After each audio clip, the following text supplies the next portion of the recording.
Alrighty. So Vermont is complex in the sense that we can have stresses that are going on at the same time that are affecting different species, but they're all either interrelated or not interrelated. So here we go with some more leaf scorch in here. Okay, here are my Norway maples with that tar spot. And you know what tar spot means, right? It means that you had a wet summer that year, or the previous year, or the previous couple years. So this is actually a kind of lag system. So when you see a lot of these tar spots, it's because it's excess moisture. And that excess moisture could have been the year before. Now, when you think about Norway maples, and because when I first saw this, I contacted my friends at the Forest Service and I said, is this going to affect the fall foliage? And they said no, because Norway maples, when they turn yellow and they're not contributing to the fall foliage. So we can look at infestations, both fungal as well as insect-based, including tent caterpillars. Do you know tent caterpillars? Yeah, right. So tent caterpillars are really, really, really pronounced during drought years.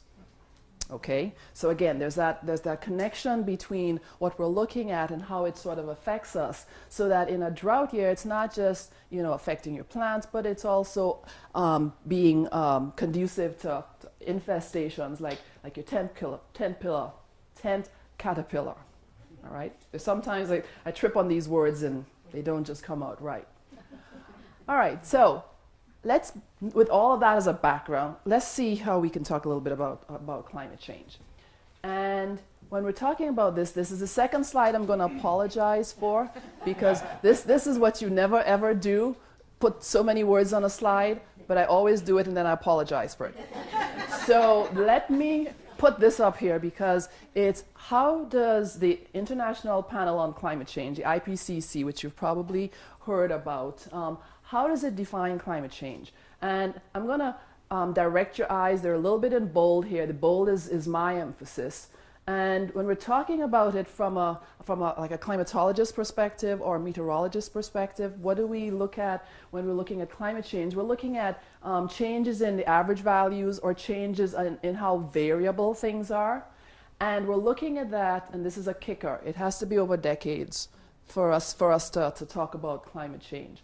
And when we're looking at it both from a human perspective, but we're also factoring the natural variability, especially in a place like Vermont, where you've got so much variation kind of going on. So let's see what some of this kind of shakes out to be. When we try and look at what that change in the mean and change in the variations look like, there are 4 ways that we can look to see how climates can change. So we can see this sort of periodic stuff, or we can see these big jumps in the record. Okay, we've seen that in the past. Or this is the one that you're probably most familiar with here, where, you know, when temperatures are either increasing steadily or decreasing steadily, a trend. But the one I kind of like to kind of focus in on is this one here. Do you see how these squiggles are getting bigger and bigger over time? Okay, why is this of importance to us? You know, we as a species, we as a society, and I don't mean only in the US, as a society globally, we're sort of adapted to living within certain thresholds, right?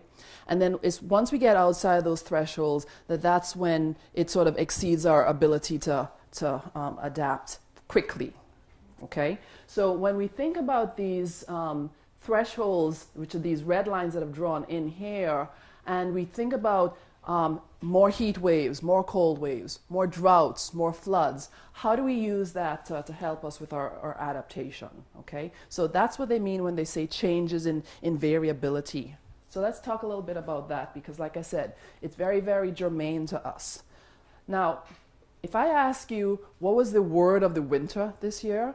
The one that everybody was buzzing about? It's amazing. Everybody says that. Cold. Ice, long, darkness, getting tired of it already? Yeah. Okay. Polar vortex, yeah. Remember back in January, that was the word that hit and everybody was like, polar vortex, polar vortex, polar vortex, all right? And when you think about the polar vortex, it has this sort of shape to it in terms of how does the jet stream kind of meander back and forth, and how do we get stuck in one part of the jet stream, and how does that getting stuck cause us to get all that cold air from the poles, right? Last year we got stuck, but we got stuck in the warm part, so we didn't get any snow. Okay, so last year's word was Arctic amplification. It's all part of the same process, okay? And so we're looking to see how does that change, because it's going to affect things like where my storm systems move. Do they move north or south? And it's also going to affect things like how much snow we get and when does it fall. So here is a quick way of looking to see that shift in storm track. So we got 2011, 2012, 2013, 2014. And they're all pretty much the same date, because what I wanted us to do was to compare it apples with apples, okay? And so you'll see, like in this case here, all of your storm systems are pretty much north of us. So that's where the heaviest snow was for this particular date in February, right? And then in 2013, last year, we were still getting less than what we would usually get here in the Champlain Valley, and this is 2014, before we got the March snowfall that shut us down again. Okay, so that would have been yet an additional piece across in here. So one of the ways that we see this variation is something called a backward season. And I thought I had found something new when I was going through this, but somebody in the 1800s beat me to it. Because backward seasons were discovered back then. And what does it look like? A backward season is either late for that time of year, or it's going in the opposite direction. Okay? So we've seen a number of these backward seasons in the last few years, and they tend to be associated with cold air coming from the northwest and kind of hitting us. You also see a lot of frost, and you see snow. So these are pictures taken at UVM in April 29th. What's today, the 26th? April 29th, 2010. And it shows some of that snow that actually fell. I know you don't want to hear this, do you? Okay. All right. So last month was particularly cold. That's the first word you said to me. It was so cold that on the National Climatic Data Center, when they put these maps together for all of the US, we actually got special mention. So Vermont had its coldest March on record, which means since 1895. So March of last year, last month, March, was coldest on record since 1895, and its temperature was about 8.9 degrees below average. Average. Okay. So let's think about climate change as a system.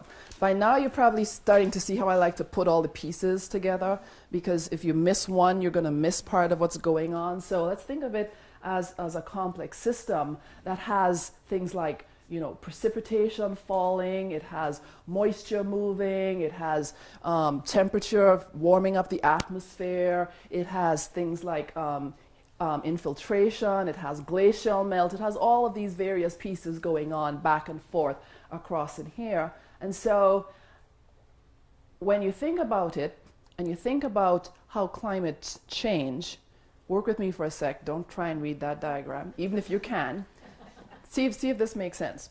If you heat up the land and you heat up the air is going to start to move, right? And if the air starts to move, then the wind patterns are going to change as the air moves, right? And if the wind patterns change, your storm systems are also going to change, right? And that's going to affect who gets rain on Ellen and who doesn't get rain, right? And whose soil is going to dry out and whose soil is going to be waterlogged. Are you following me here? And so when we put all those pieces together, then it becomes this intricate system where you can't leave out a piece, otherwise you're going to miss part of that jigsaw puzzle. And that's what this diagram is trying to show you. All those, you know, arrows going back and forth in both directions are trying to capture all those various pieces that I just walked us through in here.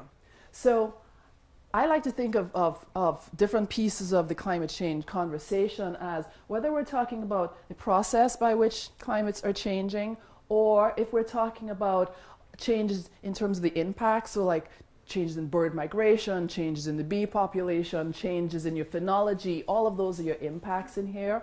And then what are some of the strategies that we can implement either from a mitigative perspective or an adaptation perspective to work with climate change, okay? So we can think about it as a sort of continuum.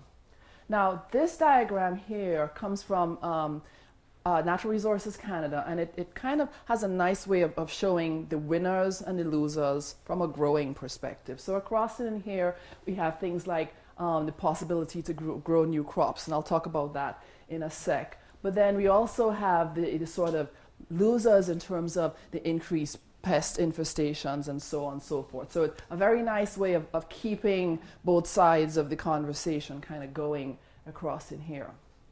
So let's talk about greenhouse gases for a sec, because that's one of the drivers of climate change. Now, greenhouse gases include carbon dioxide, methane. Anything else? Hydrofluorocarbons, okay. Anything else you remember? Nitrous oxide. And then one that we always forget, that's critically important to us as growers. What was that? Who? Okay. I'll just show you what it is in a sec. So the ones that you just mentioned to me, yes, H2O, water vapor, yes, we always forget that one. Carbon dioxide, methane, the chlorofluorocarbons, your nitrous oxide, all of those in there that we need to think about because they're critically important to us. But this is the one we always forget, ozone. Ozone, at the levels that we walk around at, that's what I mean by ground level, ozone is also a greenhouse gas. Now, why do we care about ozone as a greenhouse gas? Well, we care about it from a human perspective because it irritates our lungs, but we also care about it from a vegetation perspective because it affects plant growth, it affects seed production, it affects some species more than others, and that includes things like your black cherry, white ash, and yellow poplar. So ozone at the ground surface is important for us to factor in. Fortunately, it doesn't last as long in the atmosphere as some of the other greenhouse gases do, okay? But it's still of importance to us. Now, we have 2 sites in Vermont that we measure ozone at, and so what you'll see is that from 1995, the amount of ozone at these 2 sites has been decreasing, which is a good thing, both from a health perspective as well as from a growing perspective. But the injury looks something like this. And I'm going to apologize in advance for this slide because I was told that milkweed is this one and yellow poplar is the other one. That's what happens when you borrow slides, okay? I didn't put this slide together, but I always have to point it out now that I know the difference between the 2, okay? Alrighty. So let's kind of take this all home and think about some of the projected changes for the Northeast as a whole and for Vermont in particular. Now, notice the bigger font on this one. So when we think about how climate is projected to change in the future, we can think about it from what they call the near century, so 2035, which is not that far away. We can think about it from the middle part of the 21st century, and you can think about it from towards the end of the 21st century, okay? That's how it's kind of broken up. So for the near part of the century, some of the things that are being projected is that the change is not going to be larger than what we've seen in terms of year-to-year variations. And that's why I spent that time talking about what does variability, what do variations look like, so that we know what they look like and can use that in terms of our planning. So variations, again, bringing in that seasonal perspective. This is for the Champlain Valley region. We've got the winter time, we've got our spring, we've got our summer, and we've got our fall. And you'll notice, you see this? Yeah. Every time it's green, it means above average. Every time it's brown, it's below average. So you'll notice that whatever's going on in the fall is more and different than what's going on in, say, the summertime or some of your other seasons. So again, when I first showed this last year at the NOFA conference, and I asked, does knowing the timing and some of these changes make a difference? Folks in the audience shook their heads because it allows you to make informed decisions in terms of either choices or timing of getting things into the ground.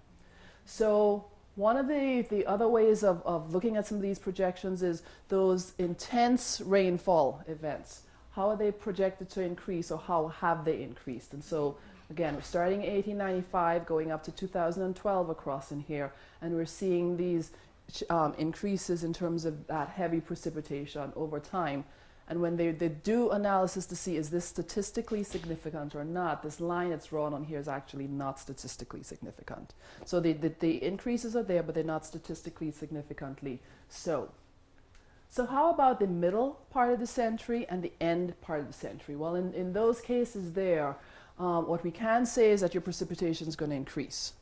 Okay? So there's no more, looks like regular year-to-year variations. We're talking about increases here. Now, the amount of the increase is what we're still trying to figure out.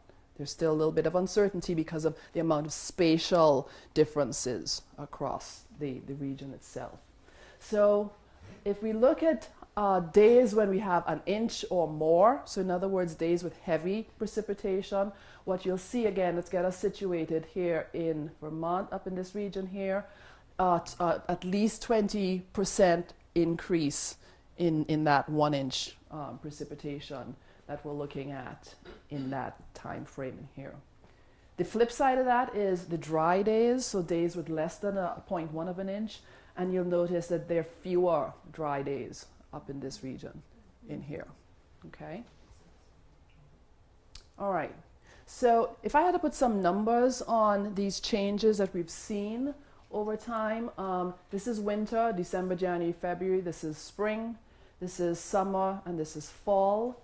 And these are the changes over the time period. So again, there's that fall kind of showing you it's getting wetter than the other seasons. So again, this has implications for us here in the state. One other way that we can look at changes in precipitation is, you heard of the 1 in 100 year event? Okay. We can look at that change in the recurrence, change in how often things are expected or probability of occurrence. And so something that used to be a 1 in 100 year event is probably going to be a 1 in 60 year event. So the recurrence of it and the size of it will actually be changing. Okay. So this says the same thing as I just said across and in here, and this one actually is important to us here, because something that was a 1 in 50 year event like 40 years ago is now going to be a 1 in 30 year event, because that precipitation has been increasing over the last 100 years or so.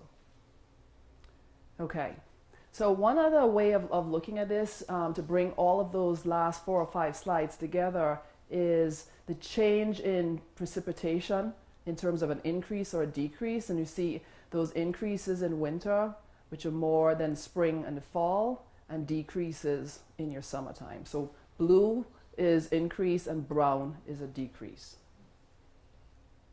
Okay, so if we put all of the many things that I've just talked about together all in one place, let's see some of the sort of take-home messages that we can look at. I'm going to start with topography. Topography is absolutely critical in terms of understanding the various places across the state that we've looked at, and that helps to feed into spatial variations and temporal variations being important. One thing that I haven't mentioned but I've alluded to is we're pretty much at the exit of a lot of stuff, right? A lot of storm systems that move to us from all over, and so when we talk about Vermont, we talk about understanding our patterns, we still need to keep an eye on what's going on continentally and regionally across in here. All of this is not linear. It has all those feedbacks that we just talked about, both atmospherically, but also how do they all affect the plant population and the pest population. And then something that we need to keep in mind is some of these impacts that we are looking at or expect are going to be species specific. So that's one thing to kind of keep in mind, so that if I had to make one suggestion, and I know we do this anyway, but maybe to have it at the forefront of our minds as a conscious choice, that flexibility in terms of both your selection as well as your timing, is going to be important. It's going to be a little bit easier for some types of things that are planted than others. Your tree species are going to be probably among the harder because those take a while to mature. But just to keep those in mind and to keep in mind the seasonality that is critically important.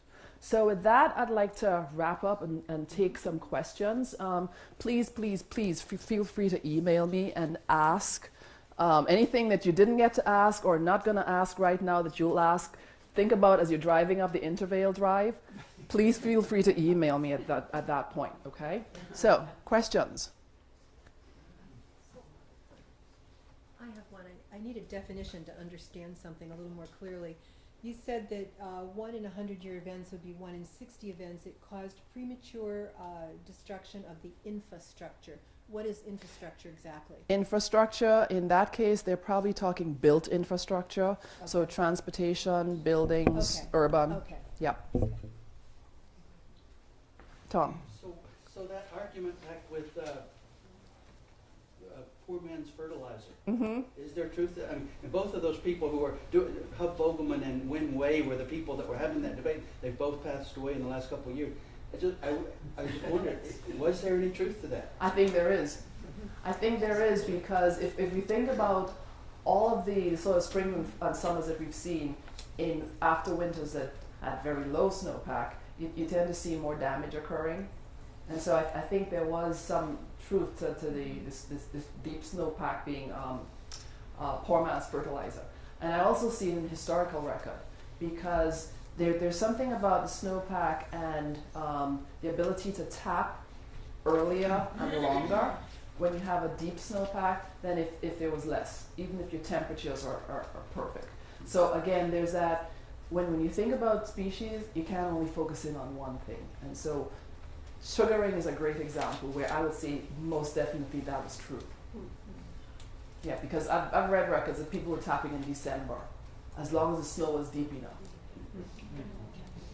So, go ahead. So fertilizer in that context doesn't mean more nitrogen. It means better productivity. Right. It's a metaphor. Right. So the question was, fertilizer in that context doesn't mean nitrogen or, what was the other one? Metaphorically. Right. It's better. Right. But not so necessarily because of nutrients. Exactly. So it's not a nutrients in terms of phosphorus and nitrogen and yeah. It's mulch. Yeah, that's probably a good way of thinking of it. Yeah, mulch. There was a question in the, was it you? No, I grew up on a farm, and my father is 89 years old, and that was one of his expressions. Oh, this is going to be good, and I always thought it had something to do with the nitrogen, because after you get a late snow and it covers everything comes up green, really, really green. Interesting. So I think there is something to be said about nitrogen being in that late snow. And just to paraphrase your comment for everybody to hear, you grew up on a farm, and your father always said about earthwise whenever we had a late snow. And how late was late? In April.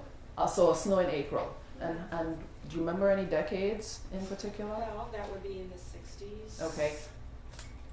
And so there may be some truth to the nitrogen part in there. I think that would be a great master's project. No joking, because I don't think anybody's actually explored the physics, the processes. I'm going to ask my father tonight. And I'm going to ask him what he meant. That's perfect. That's perfect. That's an expression that I've heard. Yeah. But all of these expressions are all true because there's always a physical basis for it. It's like when the mountain roars, close your doors. It means there's a storm coming through. And the winds higher up sound like a train coming up, right? And so there's always physical truth to all of these expressions. So there was a question over here and then across here. Well, a question back on the snow cover is, does the insulating quality of snow prevent the frost from going so far deep? Does that contribute to a better crop, or part of the reason that it's considered right? It's not. Well, it may not be a fertilizer, but is it something that just simply improves growth, and is it because the frost didn't go down so far? So the question was for everybody to be on the same page. If it's a question of the insulating properties of your snowpack, and I would think that there's some merit to that too, because if you think about current practices in Florida when there's a freeze coming through, what do? They go out and they spray the crop, and so what that does is it freezes on the outside, and the crop inside is protected because the heat loss isn't occurring. And so there is merit to that insulating part of that as well. So I would definitely say yes. And there's another question over here. To do with the, I don't know about the fertilizer thing, but my dad always plowed in January when we got snow. Wow. You know, after the thaw, Yep. and then we got that first snow. Yep. That's when he would plow. Cool. I've never heard that one before. And any anecdotal evidence on the I don't have a yields? clue, but I just remember that. 4-man fertilizer. Yeah. Interesting. I don't do that. Oh, I was just thinking about the snowpack, and the reason why the growing season is really good afterwards is that maybe it traps the nitrogen that ordinarily would be evaporated. Mm. Okay. That's a theory. You know, if I could tap the expertise and the knowledge and all the comments in this room, I think we could get a really good thesis out of this.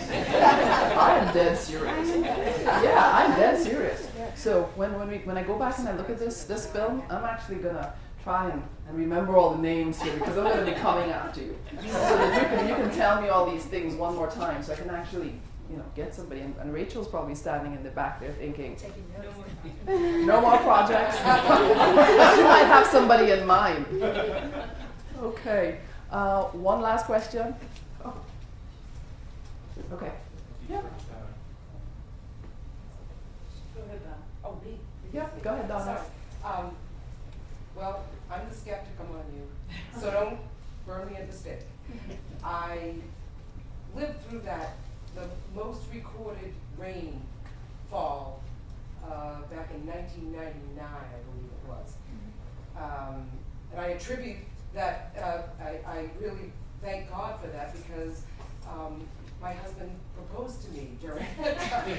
So, how do you say that, okay, so there's between the most recorded rainfall in 1999 from 1895, I guess people started recording things.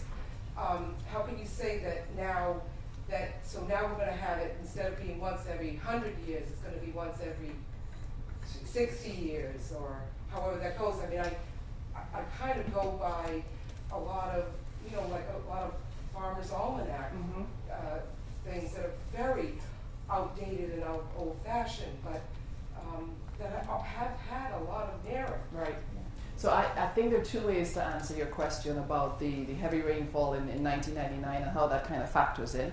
One of them is the fact that heavy rainfall in 1999, was it associated with either Floyd or Dennis in September? I don't believe it was in June. When was your proposal? It was in June. Okay. It was in June? Okay. So if it was in June, I'm trying to think back to 1999. I know the heaviest rainfall in depends on where you are in the state too. Because the heaviest rainfall that year was 14.5 inches on top of Mount Mansfield when Floyd moved through. So if it was in June, it might have been like a very localized thunderstorm. But the other piece of your question was the 1 in 100 year. So 1 in 100 year means that there's a chance of that occurring. It's not that it only occurs once every 100 years. So it's a probability, it's a statistical way of talking about it. So you can actually have a 1 in 100 year event occur a couple times in a year if the conditions were right. So there may be some of that also went on in there. Does that help with? Okay, perfect. And then Joe. When we were watching the weather, especially in January, with all the polar vortex dipping down, I was looking at the television, and the maps just showed the northeast U.S. and southern Canada, and I was wondering if that cold air is coming down to to this side of the globe, Mm-hmm. is warm air rising up on the other side? What's going on as a planet? Right, so Joe's question is about the polar vortex. And the polar vortex affects the jet stream. So you know the jet stream goes like this and it goes around the Earth. So yes, so if somebody's getting a dip in the jet stream, chances are the neighbors on either side of them are getting, you know, well, the opposite of a dip, kind of like a ridge, right? And so the thing about the polar vortex is that the difference between the Arctic and the mid-latitudes, instead of it being really, really steep and keeping all the cold air in the Arctic, now it's like this.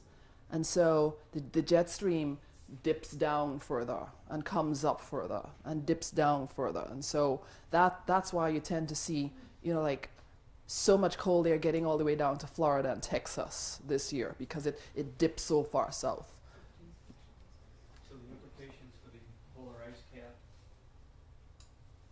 So the polar ice cap is probably still going to continue to melt because of the processes that are in place up there. But the net result is not increased warming everywhere because it's now affecting the upper parts of the atmosphere where the jet stream are. And that's that feedback. That's that many pieces of the jigsaw that I was talking about. Okay, last question. One more. One last question, otherwise Rachel will not be able to give hers. I just had more of a comment touching on Joe's question. If anyone was following the phenomena of all the snowy owls that were in Vermont this year, and even south of Vermont, which I'm from Vermont, I've never seen snowy owls in Vermont. So up north, I think it was because of an explosion of their food sources, you know, being warmer up there, and then pushing, you know, the baby snowy owls further south. So just watching the animals coming down, you know, the birds, and I think they found snowy owls as far, like, all down the East Coast. It was very unusual, like in Vermont. Interesting. It was fantastic to see them. And on that last comment, I'd like to thank you. You've been an absolutely great audience.